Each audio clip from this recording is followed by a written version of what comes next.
The night was cold, the kind of cold that makes your teeth chatter and your nose run. Vernon Presley paced outside the little two-room house on Old Saltillo Road, his breath forming white puffs in the air. He couldn't stay still, couldn't stop thinking about what was happening inside. His wife, Gladys, was in there, about to give birth to their first child. The house was silent, except for the occasional groan that made Vernon's heart race. Inside, Gladys lay on a narrow bed, surrounded by 3 women: her mother-in-law, Minnie, a midwife named Edna Robinson, and Dr. William Hunt. The room was dimly lit by a coal oil lamp, casting long shadows on the whitewashed walls. Sweat dripped down Gladys's face, and her hands clutched the edges of the bed as she pushed. She had a feeling this wasn't going to be an ordinary birth. She had felt it from the beginning, a strange sense that something was different.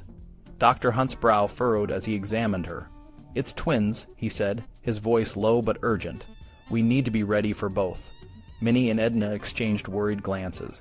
Twins were rare, and delivering them in a house with no electricity or running water was even rarer. But they had to stay calm, for Gladys's sake and for the baby's. Vernon, still outside, heard the news and felt a chill run down his spine. Twins, he had never even considered the possibility. His mind raced with thoughts of how they would manage, how they would feed and care for 2 babies in their tiny, poor house. But there was no time to think about that now. He needed to be strong for Gladys. Inside, the first baby was born at 4:05 a.m. It was a boy, but he wasn't crying. Dr. Hunt examined him quickly and shook his head. "I'm sorry," he said softly. "He's stillborn." Gladys's eyes filled with tears, but she didn't have time to grieve. She knew there was another baby coming, and she needed to focus. The women around her worked quickly, preparing for the second birth. It took another 30 minutes, but finally, at 4:35 a.m., a second baby boy was born. This one was crying, a loud, healthy cry that filled the room with a sense of relief and hope. Vernon, who had been pacing outside, heard the cry and rushed in. He saw Gladys, exhausted but smiling, holding the tiny, wriggling baby. He felt a surge of love and protectiveness. "He's beautiful," he whispered, tears in his own eyes. Gladys nodded, her voice hoarse. "We'll name him Elvis after you, and his middle name will be Aaron." Vernon smiled, took the baby from Gladys, and held him close. "Welcome to the world, Elvis Aaron Presley," he said softly, but the night wasn't over yet. Vernon noticed something strange as he stood there, holding his newborn son. The wind, which had been howling earlier, had died down to a whisper. The air around the house seemed to glow with a soft blue light. It was almost as if the world was holding its breath, waiting to see what this new life would bring. Vernon didn't know it then, but that blue glow was the beginning of something extraordinary. It was the start of a journey that would take Elvis Presley from a tiny, 2-room house in Tupelo, Mississippi, to becoming the king of rock and roll. But for now, all that mattered was the tiny, crying baby in his arms and the love that filled the room. Outside, the wind began to pick up again, as if the world was letting out a sigh. The blue glow faded, and the night returned to its usual darkness. But for the Presley family, the world would never be the same again. The Presleys' life was never easy, but through it all they held onto their faith. They were regulars at I Assembly of God Church, which started in a tent and later became a wooden building on Adams Street. The church was built by a preacher who was also Elvis's great-uncle. Elvis's earliest memory was sitting on his mother's lap during church services, trying to sing along with the hymns. Even at the age of 2 or 3, he was so moved by the music that he would slip out of his mother's grip and race to the front to join in the singing. The First Assembly of God Church was a place of strong beliefs. They took the Bible very seriously and believed in living a life that honored God's teachings. The services were filled with passionate expressions of faith, swaying, clapping, and shouting. This uninhibited spirit would later influence Elvis's stage presence, where he moved freely to the rhythm of the music. Elvis's mother, Gladys, was incredibly protective of him, perhaps because she had lost his twin at birth. She walked him to school every day, even through elementary school, which made Elvis feel a bit embarrassed.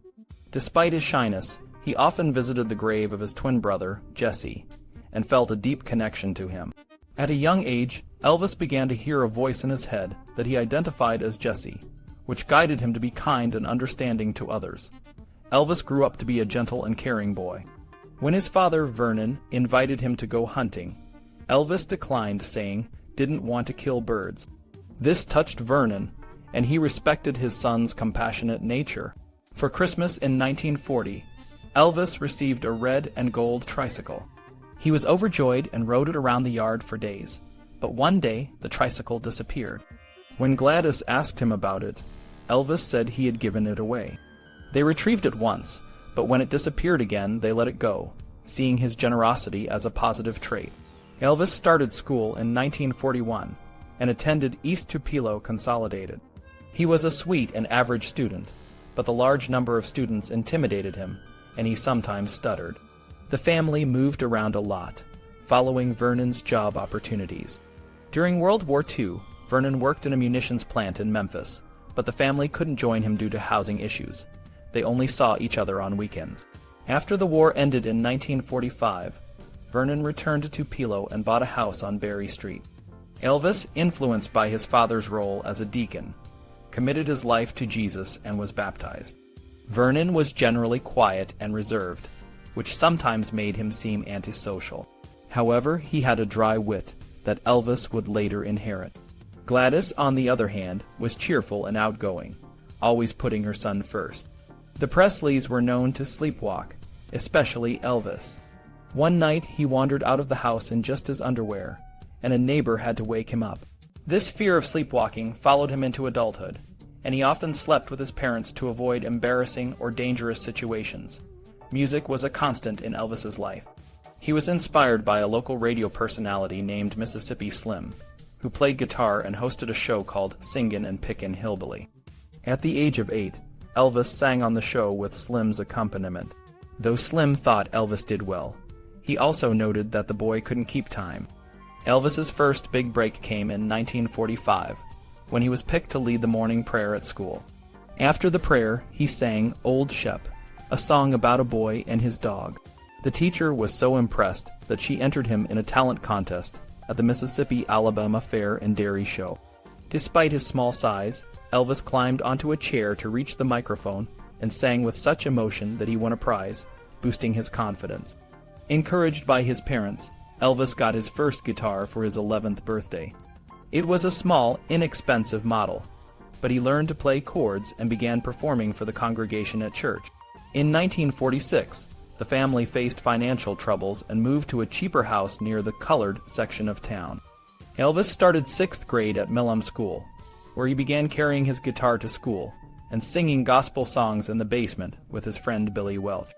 In 1948, Vernon took Elvis to see his first movie, Abbott and Costello Meet Frankenstein, but he made Elvis promise not to tell anyone, especially Gladys, because as a deacon, he had to be careful about being seen at a movie theater. After years of struggling in Tupelo, the Presleys decided to move to Memphis, a city of 400,000 residents. They settled into a rooming house and later moved to a government-subsidized complex called Lauderdale Courts. Elvis started 8th grade at Humes High School, where he initially went unnoticed. However, when he brought his guitar to class and sang Old Shep and Keep Them Cold Icy Fingers Off of Me, his classmates were amazed by his talent and confidence. This marked the beginning of Elvis's journey to stardom, where his unique blend of music and charismatic presence would captivate the world. After almost a year in Memphis, the Presley family finally moved into Lauderdale Courts in September 1949. Elvis started high school at Humes that same month. His parents, especially his mom Gladys, were very protective of him. One neighbor said they treated Elvis like a toddler. Another noticed how picky he was about his things, especially his comic books. He even had his own special plate, bowl, and silverware, and if someone else used them, he wouldn't eat. Elvis was a bit different from the other kids. He sometimes stuttered, was known as a mama's boy, and liked to be alone. This made him an easy target for bullies. They would hide and throw rotten fruit at him after school. But Elvis eventually made 3 friends in the courts: Buzzy Forbes, Paul Doer, and Farley Guy. They played football, rode bikes, and swam together. During the summer after his freshman year, Elvis got a push lawn mower from his dad. He and his friends mowed lawns and trimmed yards. and Elvis brought home $7 the first day. Gladys wanted Elvis to be happy, so she arranged for guitar lessons. She asked the wife of Reverend J.J. Denson if her husband could teach Elvis. But Jesse Lee Denson, the Reverend's son, was reluctant. Jesse was a talented musician and athlete, but had a reputation for getting into trouble. He argued with his mom, saying his friends would tease him for hanging out with a younger, shy kid. His mom convinced him by saying Jesus was watching and judging his decision. Jesse started teaching Elvis on weekends in the laundry room, using his Martin guitar. Elvis learned chords and picking styles, and they played songs by Eddie Arnold and Hank Snow. Elvis's music caught the attention of the girls in the courts. They would gather when he played his guitar at night, and he sang songs by Bing Crosby, Perry Como, and Hank Williams. Elvis was very shy and self-conscious about his acne, so he preferred to sing in the dark. Once, at his cousin's birthday party, he asked his aunt to turn off all the lights before he started playing. He even hid in a corner. During his sophomore year, Elvis got a job as an usher at Lowe's State Theater. By then, he was more comfortable in the city, even though he had grown up in a strict Christian household. The next summer, he worked at Precision Tool Company, but he was laid off when they found out he was underage. Radio was a big part of the Presleys' life. On Saturday nights, they would listen to the Grand Ole Opry. Other times, they tuned in to different stations. WHHM played hillbilly music, and WMPS featured country and gospel songs. Dewey Phillips, a white DJ, played a mix of music, including songs by black artists like Muddy Waters and Elmore James. WDIA, a station that called itself the mother station of the Negroes, played gospel and rhythm and blues. Phillips helped break down racial barriers by playing good music for everyone, and he even attended games of the Memphis Red Sox, a Negro League team. Elvis's love for music grew. He spent time at Charlie's record store, playing new songs and sipping new grape soda. He went to WMPS to listen to the Blackwood Brothers and other gospel groups. After getting his driver's license, he would drive to Overton Park to listen to orchestral music and opera. He could play anything from Teresa Brewer to Howlin' Wolf. Gospel music was his favorite. He often went to Ellis Auditorium to hear the Blackwood Brothers and the Statesmen. The music made him feel connected to something deeper, and he was inspired by their harmonies and the way they sang about faith. He even met Jake Hess from the Statesmen and asked him lots of questions. Despite his shyness, Elvis had a strong sense of self. In his junior year, he started dressing differently. He bought new loafers and stopped wearing socks. He wore black slacks with stripes, a black sport coat with the collar turned up, and a scarf around his neck. He let his hair grow out and used Vaseline to keep it in place. He also grew his sideburns, inspired by the long-distance truckers he admired. His new look drew attention, but Elvis didn't care. When he tried out for the football team, some players threatened to cut his hair. But a tougher guy, Red West, stepped in and protected him. The coach, however, was not as understanding and eventually kicked Elvis off the team because of his hair. Despite the pressure, Elvis refused to conform. While Elvis was finishing high school, a new kind of music was emerging. Southern blues were evolving into a more energetic sound called rhythm and blues. In March 1951, a song called Rocket 88 by Jackie Brenston and his Delta Cats set the stage for this new genre. Bill Haley and the Saddlemen covered it a few months later, and it became a hit. This new sound, with its strong beat and electric guitar, was soon called rock and roll. Leo Mintz, a music store owner in Cleveland, noticed that white teenagers were interested in rhythm and blues, but wouldn't buy the records because they thought it was only for black people. He met a DJ named Alan Freed and helped him get a late-night show on WJW radio. Freed started using the term rock and roll to describe this new music. On March 21, 1952, the first rock concert, the Moondog Coronation Ball, took place in Cleveland, marking the beginning of a musical revolution. Elvis was just a young man with a dream, but the path to stardom wasn't easy. He had a deep love for music, and it seemed to flow through his veins like a river. In the summer of 1953, Elvis decided to take a bold step. He walked into the Memphis recording service on Union Avenue, a place where you could record your own songs. he was nervous but determined. The woman at the desk, Marion Kasker, was friendly and explained the process. She asked him about his singing, and he told her he could sing all kinds of music, but he didn't sound like anyone else. Marion found his honesty charming. Elvis recorded 2 songs, My Happiness and That's When Your Heartaches Begin. He sang them with all his heart, hoping Sam Phillips, the owner, would hear something special. When he finished, he looked up at the control booth, but Phillips only said it was interesting, and that he might call him sometime. Elvis left with a 2-sided acetate, but no promise of a future in music. Months passed, and Elvis kept working at his job at Parker Machinist Shop. He also joined the Assembly of God Church, where he found a sense of community and a place to sing. He even tried out for a local gospel quartet, the Songfellows, but they rejected him, saying he couldn't sing. It was a tough blow, but Elvis didn't give up. He continued to visit Sun Records, hoping for a chance. In April 1954, Elvis found a new job at Crown Electric, where he drove delivery trucks. The owners liked him and found his quirks amusing, especially his obsession with his hair. He also auditioned for a country band at the High Hat Club, but the leader, Eddie Bond, told him to stick with driving trucks because he'd never make it as a singer. It was another rejection, but Elvis remained hopeful. Finally, on June 26, 1954, Marion Kasker called Elvis. Sam Phillips wanted him to come in and try a new song, Without You. Elvis was so excited that he was at the studio, almost as soon as Marion hung up. Phillips tried to get Elvis to sing the song, but it just wasn't working. So, he encouraged Elvis to sing other songs, hoping to find that special something.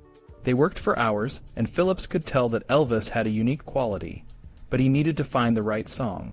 The next day, Scotty Moore, a guitarist, came to the studio.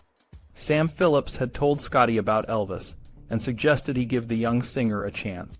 Scotty invited Elvis to his house, and with Bill Black on bass, they played a few songs together.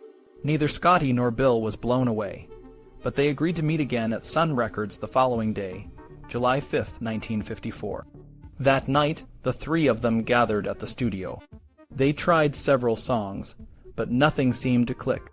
Hours went by, and they were about to give up when Elvis started playing That's All Right, a rhythm and blues tune by Arthur Crudup. He was just having fun, shuffling around the room, and Bill and Scotty joined in. Sam Phillips heard the music from his booth and asked them to do it again. They played it a few more times, and when Phillips played back the recording, everyone was amazed. The song had a unique blend of country and rhythm and blues. It was raw and energetic, unlike anything they had heard before. Scotty said, "Good God, they'll run us out of town when they hear this." But they all knew they had something special. That night, Elvis, Scotty, and Bill created a sound that would change the world. It was the beginning of rock and roll, and Elvis Presley was about to become a star. Phillips knew he had captured something out of the ordinary.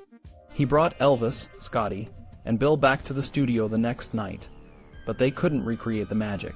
They tried again on Wednesday, but it still didn't work. Phillips, however, was convinced that That's All Right was special.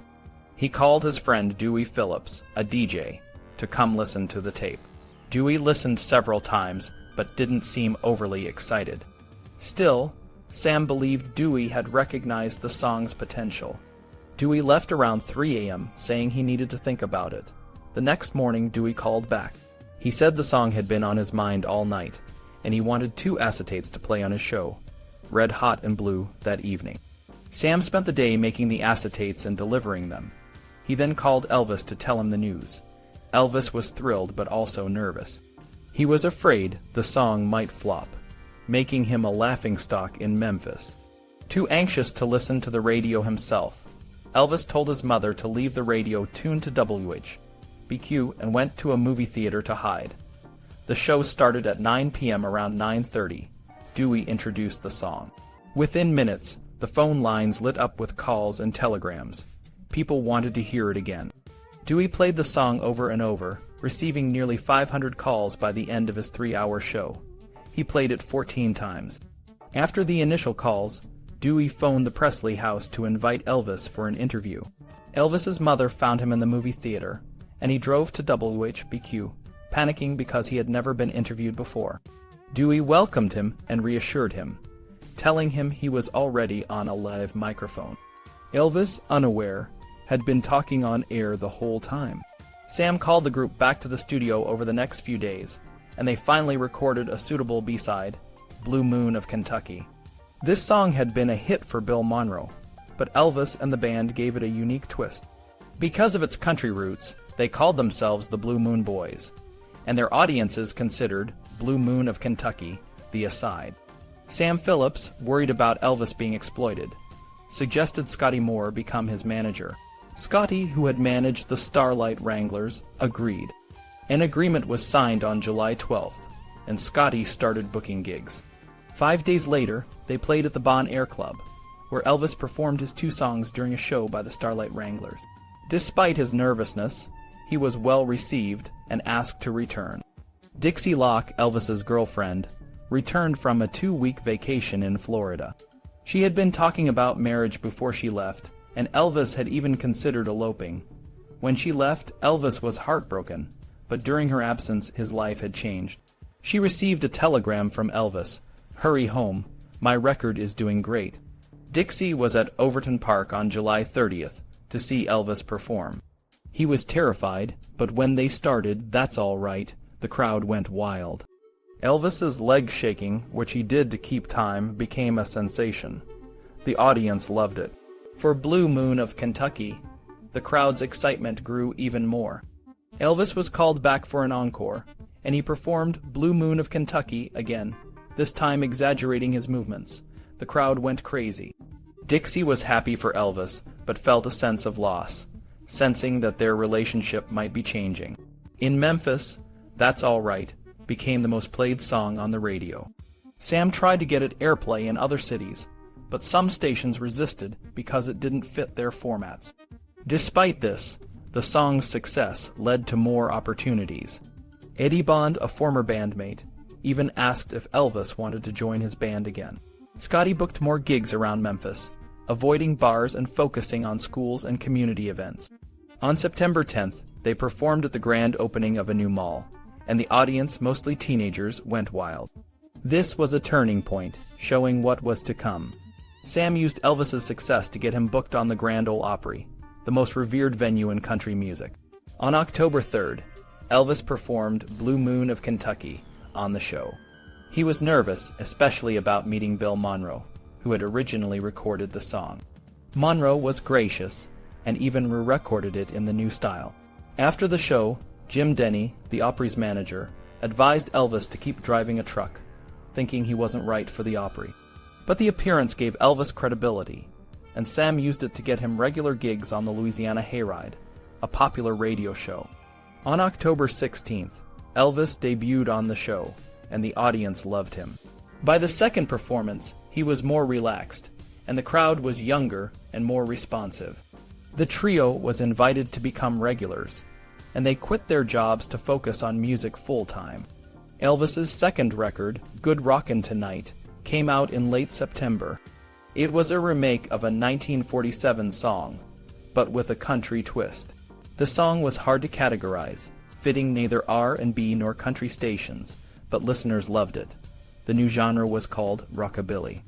Over the next few months, Elvis's popularity grew. He picked up a drummer, DJ Fontana, and Bob Neal, who had booked him for Overton Park, became the group's agent. In January 1955, Elvis released Milk Cow Blues Boogie, and in June, Baby Let's Play House, which reached number 5 on the Billboard Country Singles chart. Bob Neal got Elvis a tryout for Arthur Godfrey's Talent Scouts, a national TV show. In March, Elvis flew to New York for the audition. He was nervous and underdressed, and the TV camera didn't capture his charm.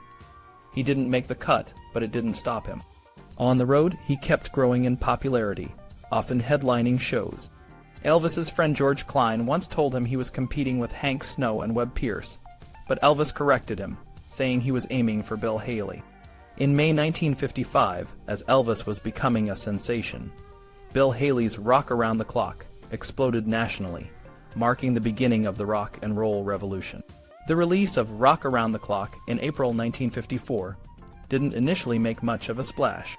Decca Records, the label that produced it, didn't see the potential and tucked it away as the B-side of 13 Women and Only One Man in Town.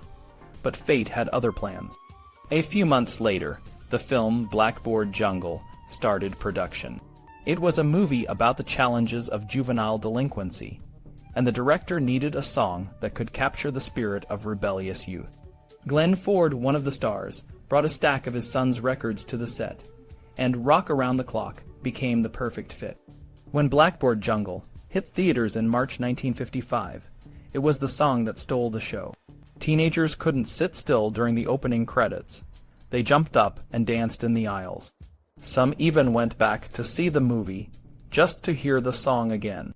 Decca finally realized what they had and re-released Rock Around the Clock as the aside. By July 9, 1955, it became the first rock and roll song to reach #1 on the Billboard charts. The rock and roll era had officially begun. But the rise of rock and roll wasn't just a musical revolution. It was a cultural one.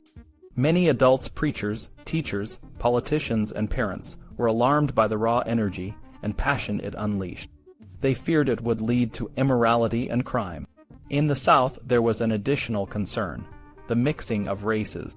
Elvis Presley, with his energetic performances and African-American influenced style, was a symbol of this integration. Some white listeners assumed Elvis was black, and his success challenged the racial barriers of the time. Elvis's fame grew, but so did the risks. His mother, Gladys, was always worried about him, especially when he toured the South. In Jacksonville, a simple comment about meeting fans backstage caused a frenzy. Teenagers stormed the stage, and Elvis barely escaped with his clothes intact. In Lubbock, Texas, a jealous boyfriend punched him in the face. These incidents only made Elvis more determined to succeed. Bob Neal, Elvis's early manager, helped him get started, but it was Colonel Tom Parker who would shape his career. Parker was a shrewd businessman who saw Elvis's potential. He gradually took over, pushing out Neal and his own partner, Hank Snow. On August 15, 1955, Vernon Presley signed a contract with Parker, and Elvis's career took off. Parker's first move was to secure a better deal for Elvis. Sun Records, where Elvis had started, was small and struggling. Parker negotiated with RCA, and in November 1955, Elvis signed with them for $40,000. His mother, Gladys, was thrilled when Elvis bought her a new pink Ford, even though she couldn't drive. Elvis's first RCA single was Heartbreak Hotel. The song was inspired by a news story about a man who jumped from a hotel window, leaving a note that read, "I walk a lonely street." Mee Axton, who wrote the song, played it for Elvis, and he was immediately hooked. He recorded it in January 1956, and it became a massive hit. By May, it reached #1 on the charts and sold over 1 million copies. Elvis's popularity soared. He appeared on the CBS stage show several times, and his performances were electrifying. Milton Berle, a famous comedian, saw Elvis and booked him for his own show. Elvis's energetic stage presence and wild movements caused a stir. Critics called him primitive and vulgar, but the teenagers loved him. Even though Ed Sullivan, host of the most popular variety show, initially dismissed Elvis, he eventually gave in and booked him. Elvis's influence spread beyond America. In Europe, Heartbreak Hotel was played on Radio Luxembourg, and it captivated young listeners like John Lennon and George Harrison. For them, Elvis was more than a musician. He was a cultural icon who changed the course of music history. As Elvis's fame grew, so did the challenges. He faced criticism, jealousy, and even physical danger. But he remained determined, driven by a passion that no one could understand. He had heard a call that others hadn't, and he followed it all the way to the top. The excitement around Elvis's live performances was growing by the day. Scotty, Bill, and DJ could barely hear themselves over the roar of the crowd. Scotty once said, "We were the only band in history that was directed by an ass. It was like being in a sea of sound." Despite Ed Sullivan's initial snub, Steve Allen, his TV rival, saw an opportunity and booked Elvis for his show on July 1st. Allen treated Elvis as a joke, making him wear a tuxedo and sing Hound Dog to a basset hound in a top hat and bow tie. Surprisingly, the show was a huge hit, and Elvis's popularity soared even higher. Ed Sullivan, who had sworn never to have Elvis on his show, changed his mind by September. On September 9, 1956, Elvis appeared on The Ed Sullivan Show, and it was a historic night. More than 60 million people tuned in, which was about 1 in every 3 Americans. Elvis didn't even go to New York for the show. He was in Los Angeles filming his first movie, Love Me Tender, which was originally called The Reno Brothers, but was renamed to capitalize on his hit song. By the end of 1956, Elvis had become a sensation. He had 5 of the best-selling singles in America: Heartbreak Hotel, I Want You, I Need You, I Love You, Hound Dog, Don't Be Cruel, and Love Me Tender.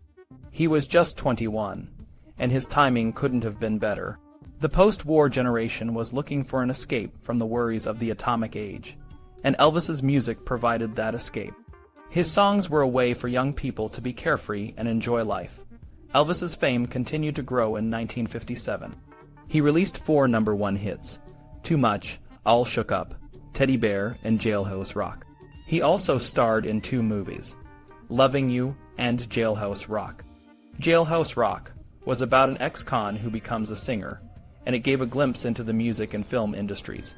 Elvis's personal life was also changing. He had bought a home for his family in Memphis, but the house was soon overrun by fans. His parents found a more private place, an 18-room mansion on 13 acres in a suburb called Whitehaven. They named it Graceland, and Elvis bought it on March 19, 1957. Elvis was more than just a heartthrob. He was also deeply spiritual.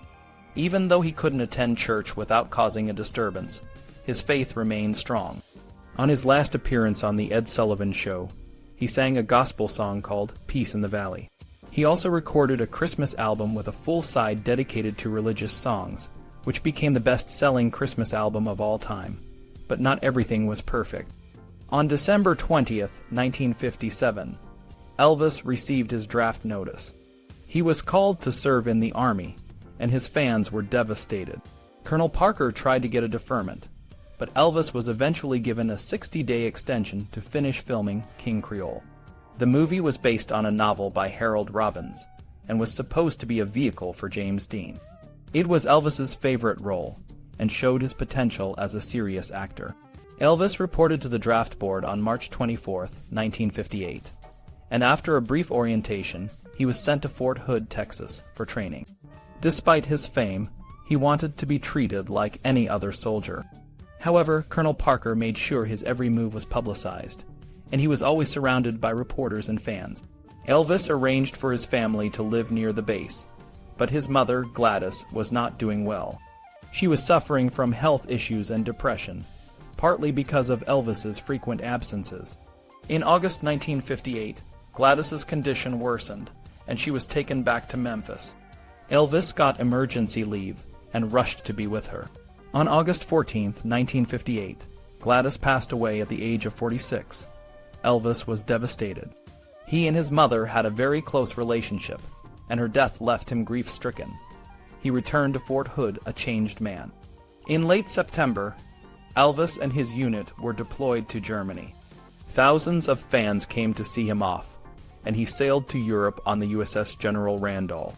He arrived in Bremerhaven on October 1st and was met by a crowd of fans and reporters. He was assigned to a tank unit, but ended up driving a Jeep. He was allowed to live off base with his father, grandmother, and 2 friends in a town called Bad Nauheim, about 3 miles from his post. Elvis's time in the Army was a significant chapter in his life. He faced the loss of his mother, the pressures of fame, and the responsibilities of being a soldier. But through it all, he remained a symbol of hope and rebellion for a generation. Elvis Presley's journey from the fields of Mississippi to the stages of Hollywood was a remarkable one. His time in the Army, though challenging, had a profound impact on him. The loss of his mother, Gladys, left a deep void, but it also led him to seek solace in new forms of spirituality and literature. Books like Khalil Gibran's The Prophet provided comfort and inspiration, helping him navigate his grief and expand his worldview. Life in Germany brought its own set of challenges and adventures. The constant attention from fans, the introduction to amphetamines, and his newfound interest in karate all shaped his personality and future. Despite the fame, Elvis tried to maintain a sense of normalcy, often interacting with fellow soldiers and locals in Bad Nauheim. His generosity was evident, from buying TV sets for the base to donating his army pay to charity. One of the most significant relationships he formed during this time was with Priscilla Beaulieu, a young woman who captured his heart. Their relationship, though controversial, added a new dimension to his life and would eventually lead to marriage. Meanwhile, his father, Vernon, found his own solace in a relationship with Dee Stanley, which Elvis, though uncomfortable, tolerated to maintain family harmony. Elvis's return to civilian life on March 5, 1960, marked the beginning of a new chapter. He quickly returned to the studio, recording songs for his album Elvis is Back, and making a guest appearance on the Frank Sinatra Timex special. His transition back to Hollywood was smooth, and he eagerly embraced the opportunity to act in films like G.I. Blues and Flaming Star. While G.I. Blues was a crowd pleaser, Flaming Star was a more serious and less commercially successful venture, but it showed Elvis's desire to be taken seriously as an actor. Perhaps the most personal project of this period was his gospel album. Growing up, Elvis had a deep connection to religious music, and this album allowed him to reconnect with his roots. It was a testament to his versatility and his enduring love for the music that had first inspired him. Elvis's journey was far from over. The world was still watching, and his fans were eager to see what he would do next. As he stepped back into the spotlight, Elvis Presley was ready to face new challenges and embrace new opportunities, armed with the experiences and lessons he had gained along the way.